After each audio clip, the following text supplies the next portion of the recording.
সুপ্রিয় শিক্ষার্থীরা, আজকে আমরা মাতৃভাষা বাংলা ব্যাকরণ বইটির কয়েকটি পৃষ্ঠা নিয়ে আলোচনা করব। আমি কথা দিয়েছিলাম যে আমরা মাতৃভাষা বইটির প্রত্যেকটি পৃষ্ঠা ধরে ধরে পড়াবো। তাহলে প্রথমে আমরা 449 নম্বর পৃষ্ঠা নিয়ে আলোচনা করব। আজকে আলোচনার বিষয় হচ্ছে বিদেশি উপসর্গ।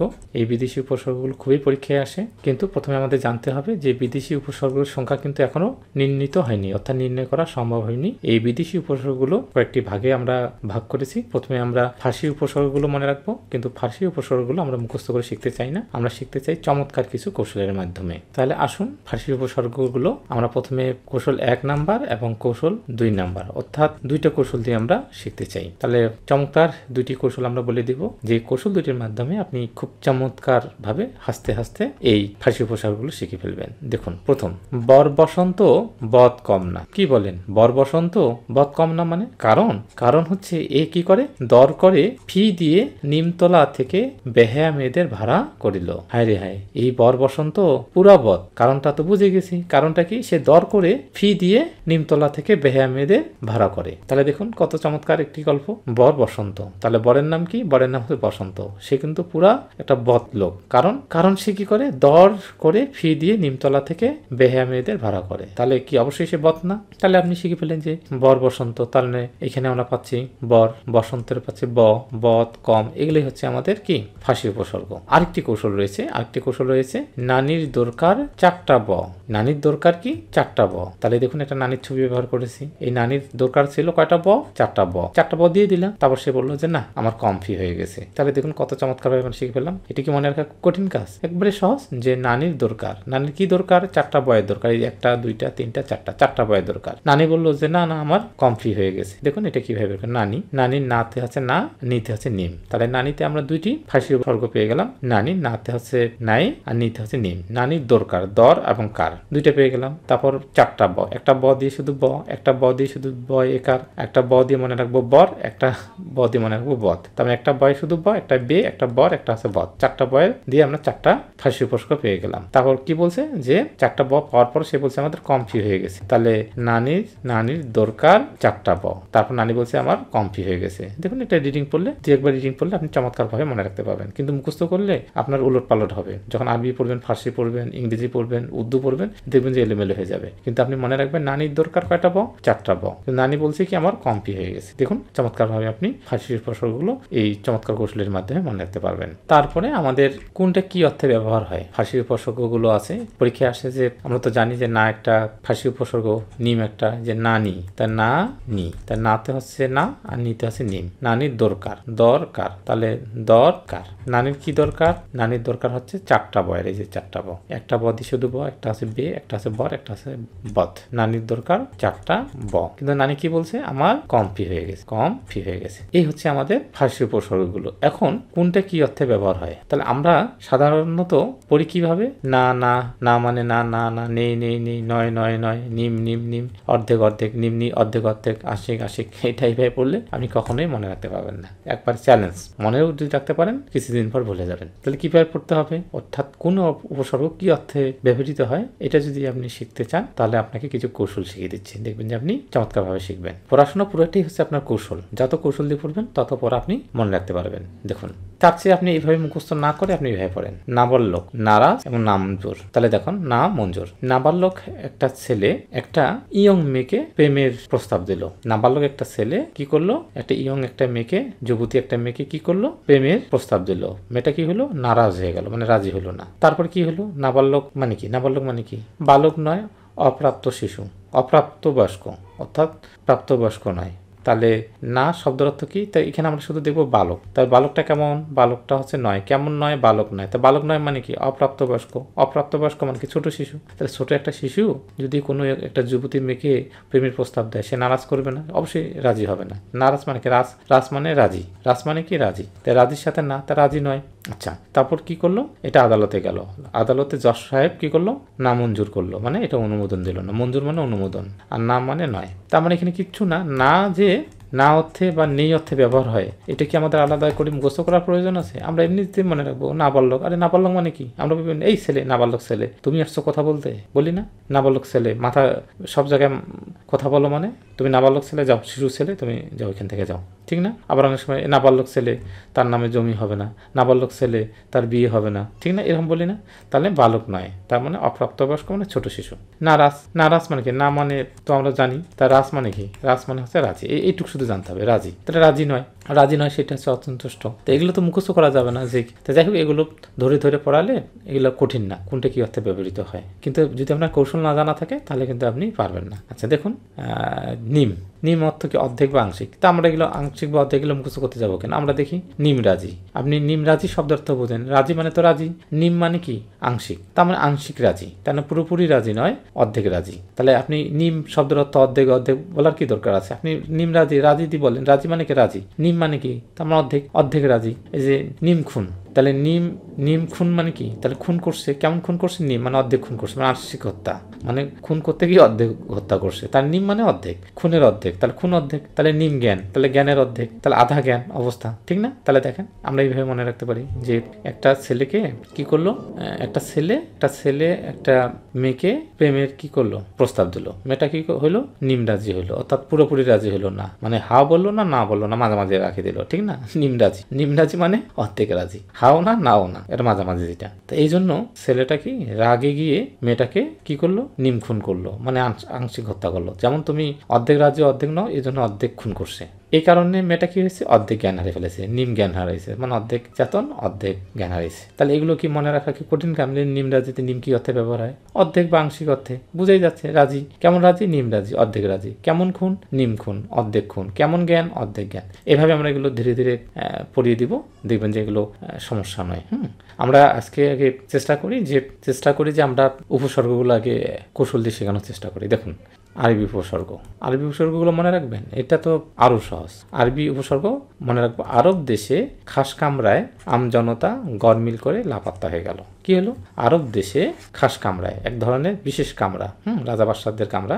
এই আরব দেশে খাস কামরায় আমজনতা মানে সাধারণ জনতারা গরমিল, মিলের অভাব যেটা, গরমিল করে কি হয়ে গেল? তারা ওইখান থেকে লাপাত্তা হয়ে গেল, মানে পালিয়ে গেল। তাহলে এখান থেকে আমরা খুব আরব দেশে মানে আরবি উপসর্গ খাস, আম, গড় এবং লা, এই চারটা হচ্ছে আমাদের আরবি উপসর্গ। দেখুন আমরা এই যে খাস কামরায় কি? আম জনতা কি হয়ে গেল? গরমিল করে লাপাত্তা হয়ে গেল। এখন যেটা আমাদের সমস্যা, সে যে খাস কি অর্থে ব্যবহার হয়? ব্যক্তিগত, গোপন বা বিশেষ অর্থে ব্যবহার হয়। খাস বিশেষ অর্থে ব্যবহার হয়, তাই খাস বিশেষ অর্থে, খাস বিশেষ অর্থে এভাবে পড়া যাবে না। জাস্ট মনে রাখবেন যে শব্দতে দেখেন খাস মহল। খাস মহল মানে কি জানেন? খাস মহলের অর্থটা আপনি জানেন, রাজা বা রাজার পরিবারের ব্যক্তিগত বাসস্থান। তাহলে ব্যক্তিগত, তার মানে এই মহলটা কেমন মহল? ব্যক্তিগত মহল। কার ব্যক্তিগত মহল? রাজা বাদশার মহলটাকে আমরা খাস মহল বলি, ঠিক আছে? তাহলে ব্যক্তিগত যে জিনিসটা সেটি হচ্ছে খাস। খাস মহল মানে ব্যক্তিগত মহল। ব্যক্তিগত মহল কার? খাস মহলটা সাধারণত আমরা রাজা বাদশাদেরকে অর্থে ব্যবহার করি, ওদের যে মহলটাকে সেটাকে আমরা বলি খাস মহল। আমরা মজা করি, নিজের মহলটাকেও আমরা বলতে পারি খাস মহল, আমার ব্যক্তিগত মহল, ঠিক না? হোক না একটা টিনের ঘর, কিন্তু নিজের কাছে তো সেটাই কি? রাজমহল, ঠিক না? নিজের যেটা থাকে সেটাই আমাদের কাছে রাজমহল। তা আমরা মজা করে বলতে পারি যে আমার বাড়িটা একটা খাস মহল, ঠিক না? তাহলে এই যে খাস খবর কি? খাস তো বুঝতে পারছেন, ব্যক্তিগত বা বিশেষ বা গোপন। খাস খবর মানে কি? গোপন খবর বা বিশেষ সংবাদ। তাহলে এগুলো মুখস্থ করতে হয় না। খাস কামরা মানে কি? ব্যক্তিগত কামরা বা বিশেষ ঘর। তো এই যে খাস মহল, খাস খবর, খাস কামরা, খাসটা কি অর্থে ব্যবহার হয়? এটা কি মুখস্থ করা? ব্যক্তিগত, গোপন, বিশেষ কোনো প্রয়োজন নেই। জাস্ট রিডিং পড়বেন, দেখবেন যে শব্দের অর্থ বুঝে যাচ্ছেন, সাথে আপনি চমৎকারভাবে ওই খাসটা কি অর্থে ব্যবহৃত হচ্ছে সেটা বুঝতে পারবেন। যেমন আম, আম শব্দের অর্থ আমরা মুখস্থ করতে চাই না, সাধারণ, জনসাধারণ, সবার জন্য মুক্ত। আমরা একটু দেখি আম দরবার। তো আম দরবার মানে কি? আম মানে হচ্ছে সাধারণ, তাহলে সাধারণ জনগণের জন্য উন্মুক্ত এরকম রাজসভা, সেটাকে বলা হয় আম দরবার। তার মানে সবার জন্য উন্মুক্ত দরবারটাই হচ্ছে কি? আম দরবার। তাহলে এরকম করে আম মুক্তার মানে উকিল। কেমন উকিল? সাধারণ জনগণের জন্য উকিল, মানে সবার জন্য মুক্ত এমন উকিল। তাহলে আম শব্দের অর্থ সাধারণ, জনসাধারণ বা সবার জন্য মুক্ত। এগুলো আলাদা করে মুখস্থ করেন না, আপনি এইভাবে শব্দ পড়বেন। তারপর গড় মানে কি? অভাব, অনুপস্থিত, নেই, অসঙ্গতি, অসম্মতি, যে গড়মিল। তাহলে গড় মানে কি? অভাব মানে নেই, তার মানে মিল তো মিল আমরা জানি, মিলটা কি? তাহলে মিল নেই মানে অমিল। গড়মিল মানে কি? নেই মানে কি? শব্দের অর্থ কি? অমানুষ মানে কি? মানুষ নয়। অমিল মানে কি? মিল নেই, অসঙ্গতি মানে সঙ্গতি নয়, তাহলে এখানে অশব্দের অর্থ নেই অর্থে ব্যবহার হচ্ছে। এই যে তাহলে গড় শব্দের অর্থ অনেক হতে পারে, অভাব অর্থে ব্যবহার হতে পারে, অনুপস্থিত হতে পারে, নেই অর্থে ব্যবহার হতে পারে, অসঙ্গতি হতে অসম্মতি হতে পারে। এগুলো মুখস্থ করার প্রয়োজন, আপনি পড়লে বুঝে। গড় হাজির, তা হাজির কি? হাজির নেই। গড় মানে নেই, হাজির নেই মানে কি? হাজির নেই মানে অনুপস্থিত, ক্লাসে অনুপস্থিত, তার মানে কি ক্লাসে সে উপস্থিত নেই, তার মানে গড় হাজির মানে কি? গড় মানে নেই, হাজির নেই। হাজির মানে তো আমরা বুঝি, খালি গড় মানে বুঝি না, তাই এখন হাজির নেই সেটাই হচ্ছে অনুপস্থিত। গড় রাজি, রাজি নেই, অসম্মত বা রাজি নন। তাহলে এগুলো তো মুখস্থ করার প্রয়োজন নেই। প্রয়োজন আছে কি? না। তারপর না নেই, অস্বীকৃতি বা নিষেধ অর্থে লা ব্যবহার হয়। দেখেন লা পাত্তা, তাহলে পাত্তা মানে কি? পাত্তা মানে খোঁজা, তার মানে লা শব্দের অর্থ নি, তাহলে মানে নিখোঁজ মানে কি? খোঁজ নেই যার। তাহলে আমরা যদি এইভাবে এই বুঝতে পারি না, কিন্তু আমরা যখন ভেঙে ভেঙে পড়বো লা মানে কি? লা মানে নেই। আর পাত্তা মানে কি? যার পাত্তা নেই, মানে কি রে ব্যাপার, তোর 7 দিন ধরে তোর কোনো পাত্তা নেই, মানে তোর কোনো খোঁজ নেই, ঠিক না? তোর কোনো সন্ধান নেই, তার মানে পাত্তা মানে সন্ধান বা খোঁজ। তাহলে পাত্তা মানে কি? খোঁজ বা সন্ধান। এটা আপনি বুঝলেন পাত্তা। এখন এখানে দেন লা মানে কি? নেই, খোঁজ নেই, তারপর সন্ধান নেই, এটাই তো সন্ধান নেই, সেটাই তো নিখোঁজ। আর সন্ধান নেই সেটাই তো হচ্ছে কি? সন্ধানহীন। আর খোঁজ নেই সেটাই তো হচ্ছে নিখোঁজ। এই তো, তাই যে দেখেন লা খেরাস, খেরাস শব্দের অর্থ কি? খেরাস মানে হচ্ছে কর বা খাজনা, তাহলে খাজনা মুক্ত জমি, তাহলে খেরাস মানে হচ্ছে কর। তাহলে করটা কেমন? লা মানে কি? নেই, নেই মানে কি? মুক্ত, তাহলে কর মুক্ত জমি। তাহলে যদি আসেন লা খেরাস কি অর্থে ব্যবহার হয়? লা খেরাসে লা কি অর্থে ব্যবহার হয়? মুক্ত অর্থে ব্যবহার হয় বা নেই অর্থে ব্যবহার হয়, নিষেধ, যেখানে যেরকম করে হয়। যে লা জবাব, জবাব তো আমরা জানি যে জবাব নেই তোমার, তাহলে জবাব, তাহলে জবাবের সাথে লা বসে দিছে। লা মানে কি? নেই, তার মানে কি? জবাব নেই। লা শব্দের অর্থ নেই, তাহলে লা শব্দ তো নেই, নেই, না, না, এভাবে পড়ার কি দরকার আছে? শব্দ দেখে দেখে পড়বেন, দেখবেন যে চমৎকারভাবে এই জিনিসগুলো মনে রাখতে পারবেন। তাহলে আমরা শিখলাম লা শব্দের অর্থ না বা নেই। এইভাবে আপনি রিডিং পড়বেন। আর মাতৃভাষা বইটা চমৎকারভাবে সাজানো রয়েছে এগুলো, আপনি জাস্ট চোখ বুলাবেন, দেখবেন যে এগুলো পাচ্ছেন। আর ক্লাসটা তো আপনি 2-1 বার দেখবেনই। তারপরে দেখেন ইংরেজি উপসর্গ, ইংরেজি শব্দ উপসর্গ। এই যে দেখুন, ইনি হচ্ছেন আমাদের হেডমাস্টার। কি মাস্টার? হেডমাস্টার। এই হেডমাস্টার দেখেন তো প্যান্টটা পরে আছে কি? প্যান্টটা আছে ফুল প্যান্ট পরে আছে, ওকে। আর শার্টটা পরে আছে কি? হাফ হাতা শার্ট পরে আছে। তো হেডমাস্টার কি পরে আছে? ফুল প্যান্ট পরে আছে আর হাফ হাতা শার্ট পরে আছে। পরে সে সাব জজের বাড়িতে দাওয়াত খেতে গেল। কোনো বিষয়? ফুল প্যান্ট হাফ হাতা শার্ট পরে হেডমাস্টার হেড স্যার সাব জজের বাড়িতে দাওয়াত খেতে গেল। তাই ফুল প্যান্ট, ফুল, হাফ হাতা হাফ, হেডমাস্টার হেড, কার বাড়িতে গেছে? সাব জজের বাড়িতে। এই 4টা হচ্ছে ইংরেজি উপসর্গ। তাহলে দেখেন এগুলো আপনি পাবেন যে ফুল প্যান্ট পরে হাফ হাতা শার্ট পরে হেডমাস্টার সাব জজের বাড়িতে দাওয়াত খেতে গেল। এই ফুল শব্দ তো পূর্ণ, এটা আমরা জানি, ইংরেজি শব্দ ভালো ব্যবহার করি, ঠিক না? ফুল ফ্রি করে দিছে, ঠিক না? মানে পূর্ণ ফ্রি করে দিছে। তাহলে আমরা ফুল পূর্ণ, যে ফুল হাতা, ফুল শার্ট, ফুল বাবু, ফুল প্যান্ট, হাফ মানে অর্ধেক, এই যে হাফ হাতা, half ticket, half school, half pant, আজকে হাফ স্কুল হবে, মানে অর্ধেক সময় হবে, ঠিক না? হেড শব্দ প্রধান হতে ব্যবহার হয়, সাব অধীন হতে ব্যবহার হয়, সাব অফিস মানে কি? অফিসের অধীন, সাব জজের অধীন, সাব ইন্সপেক্টর ইন্সপেক্টরের অধীন, অধীন অর্থে ব্যবহার হয়। তাহলে যাই হোক, তাহলে আমরা ইংরেজি উপসর্গগুলো মনে রাখতে পারি খুব সহজভাবে। ফুল প্যান্ট এবং হাফ হাতা শার্ট পরে হেড স্যার সাব জজের বাড়িতে দাওয়াত খেতে গেল। এই যে দেখতে পাচ্ছেন ফুল প্যান্ট পরছে, হাফ হাতা শার্ট পরছে, ইনি হচ্ছেন হেড স্যার। তারপর কোথায় যাচ্ছেন? সাব জজের বাড়িতে দাওয়াত খেতে গেছে। তাহলে এগুলো কিচ্ছু না, জাস্ট রিডিং পড়লে আপনি 2-1 বার রিডিং পড়লে আপনি এগুলো নিজেই পারবেন। কিন্তু যদি মুখস্থ করেন তাহলে 12টা বাজবে। এরপরে হচ্ছে উর্দু হিন্দি উপসর্গ, হর এবং হরেক। আচ্ছা, হর এবং হরেক এটা আমরা সহজেই পারি। হরেক, হরের সাথে এক যোগ করলে হরেক হয়ে যায়। কিন্তু আমাদের এগুলো কি অর্থে ব্যবহার হয় এগুলো কিন্তু আমরা বুঝি না। তাহলে দেখুন, হর অর্থ প্রত্যেক, প্রতি, সব, নিয়মিত এবং বারবার। এতগুলো না মানে করতে পারেন, এতগুলো মুখস্থ থাকবে, মুখস্থ করারও প্রয়োজন নেই। আপনি দেখেন না, রোজ মানে কি? রোজ মানে কি? রোজ মানে দিন, রোজ মানে দিন। আর হর মানে কি? হর মানে হচ্ছে প্রত্যেক মানে প্রতি। তাহলে এই যে প্রতিদিন, তাহলে প্রয়োজন আছে? আপনি রোজ মানে জানেন না, হর মানে বুঝেন না, এই কারণে মনে করেন হর রোজ বা কি জিনিস, কি বা কঠিন একটা জিনিস, কিচ্ছু না এগুলো। রোজ মানে জানেন, রোজ মানে কি? দিন। এখন জানলেন হর মানে কি? প্রতি, তাহলে প্রতিদিন। হর রোজ মানে প্রতিদিন। তার হর কি অর্থে ব্যবহার হয়? প্রতি অর্থে ব্যবহার হয়। তখন আর মুখস্থ করতে হবে না। হর মাহিনা, মাহিনা মানে বুঝেন না, মাহিনা মানে মাস, মাহিনা মানে মাস। আর হর মানে কি? প্রতি। তাহলে আপনি দেখেন এখন সহজ, হর মাহিনা, হর কি অর্থে ব্যবহার হয়? প্রতি অর্থে ব্যবহার হয়। মাহিনা শব্দের অর্থ কি? মাহিনা মানে মাস। তাহলে এগুলো ভুল হওয়ার সুযোগ আছে নেই। হর মানে যে প্রতি, এগুলো মুখস্থ করার প্রয়োজন আছে নাই। হর কিসিম, হর কিসিম মানে কি? হর মানে শব্দের অর্থ, এখানে হর শব্দের অর্থ সব, আর কিসিম শব্দের অর্থ ধরনের, ঠিক না? তাহলে সব ধরনের। হর কিসিম শব্দটা বুঝেন না, কারণ বুঝলেন যে সব ধরনের জিনিসটাকে হর কিসিম বলে। কিসিম মানে হচ্ছে ধরনের, আর হর মানে সব। এই যে হর হামেশা মানে চিরকাল। হর হামেশা তোমায় ভালোবেসে যাব মানে চিরকাল তোমায় ভালোবেসে যাব। হামেশা মানে কাল, আর হর মানে তো চির। তার হামেশা মানে সময়, এই কালের আর সমর্থ সময়, আর হর মানে সব সবসময় তোমাকে ভালোবেসে যাবো, চিরকাল তোমায় ভালোবেসে যাবো। তাহলে হর হামেশা বুঝলেন না, হর কি অর্থে ব্যবহার হয়েছে? তাহলে সব বা নিত্য অর্থে ব্যবহার হয়েছে এখানে, ঠিক না, বা প্রতি অর্থে ব্যবহার হয়েছে। হরেক মানে কি? প্রতিটি আলাদা আলাদা, প্রতিটি আলাদা আলাদা জিনিসকে হরেক বলা হয়। যে হরেক রকম, যে এই দোকানে হরেক ধরনের মিষ্টি পাওয়া যায়, তার মানে বিভিন্ন ধরনের মিষ্টি পাওয়া যায়। তাহলে রকম মানে ধরনের, আর হরেক মানে হচ্ছে বিভিন্ন, বিভিন্ন ধরনের। হরেক খাবার, তাহলে খাবার মানে তো খাবার, হরেক মানে কি? বিভিন্ন রকম। তাহলে হরেক খাবারে হরেক কি অর্থে ব্যবহার হয়েছে? বিভিন্ন রকমের অর্থে ব্যবহার হয়েছে। হরেক রকমের হরেক কিভাবে ব্যবহার হয়েছে? বিভিন্ন বিভিন্ন অর্থে ব্যবহার হয়েছে। তাহলে হরেক মানে আছে বিভিন্ন।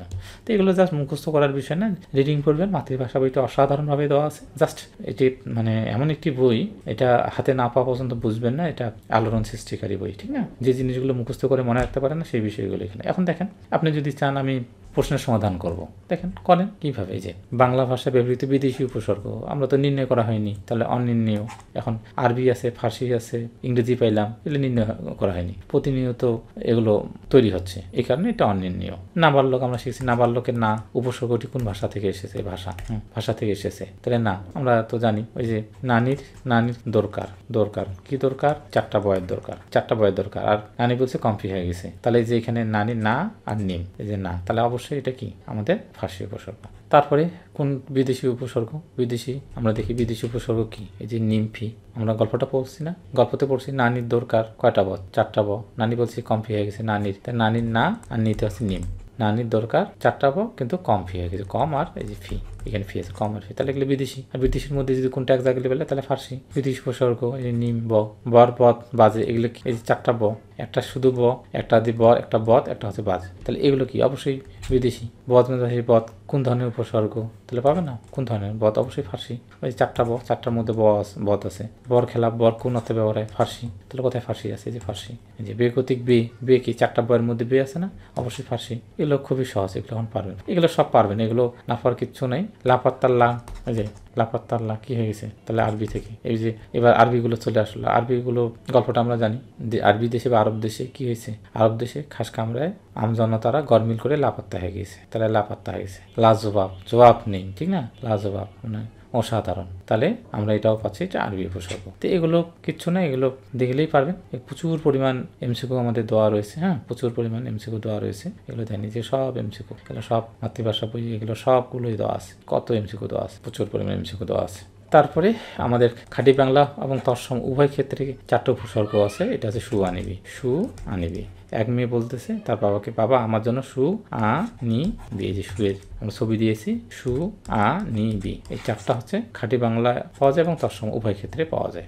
প্রশ্ন আসছে যে কোন 4টি উপসর্গ খাঁটি বাংলা এবং তৎসম উভয় ক্ষেত্রে পাওয়া যায়? তাহলে সু আনিবি, তাহলে সু আ নি এই বি। তো এগুলোই হচ্ছে আমাদের উপসর্গের টপিক। এগুলো খুব কঠিন না, যদি আপনি মাতৃভাষা বইটা আপনার হাতে থাকে তাহলে অবশ্যই কয়েকবার রিডিং করবেন, দেখবেন যে উপসর্গ এবং প্রত্যয় আমরা মনে রাখবো, উপসর্গ আর হচ্ছে প্রত্যয়, এই তো উপসর্গ এবং প্রত্যয়। তাহলে উপ দিয়ে মনে রাখবো, উপ মানে হচ্ছে পূর্বে, যে উপরে থাকে মানে কি? সামনে থাকে, পূর্বে বা সামনে। আর প্রত্যয়ের পদ দিয়ে মনে রাখবো পরে। তাহলে উপসর্গ কোথায় বসে? উপসর্গ শব্দের পূর্বে বসে বা আগে বসে। প্রত্যয় কোথায় বসে? শব্দের পরে বসে। কিভাবে কৌশল? উপসর্গের উপ দিয়ে আমরা পূর্ব বা আগে মনে রাখবো, আর প্রত্যয়ের পদ দিয়ে মনে রাখবো পরে। তাহলে এইটাই, এই যে উপসর্গ আগে বসে, প্রত্যয় পরে বসে। উপসর্গ থাকে শব্দের সামনে, প্রত্যয় থাকে শব্দের পিছনে। এটাই 24তম বিশেষ পরীক্ষায় আসছে। উপসর্গ এবং প্রত্যয়ের মধ্যে পার্থক্য কি? যে উপসর্গ থাকে সামনে, প্রত্যয় থাকে পিছনে, জাস্ট এটাই। তাহলে আমরা উপসর্গের বিদেশি বর্গগুলো সব শেষ করে দিলাম এবং এর এমসিকিউগুলো মোটামুটি যতটুকু পারলাম আমরা সলভ করার চেষ্টা করলাম। আবার আমরা চেষ্টা করব যে এমসিকিউগুলো নিয়ে আরেকটি ক্লাস সাজানো, তাহলে আপনারা ক্লাসের প্রশ্নগুলোর সমাধান খুব চমৎকারভাবে শিখতে পারবেন। তাহলে আজকে এই পর্যন্তই, সবাইকে অসংখ্য ধন্যবাদ।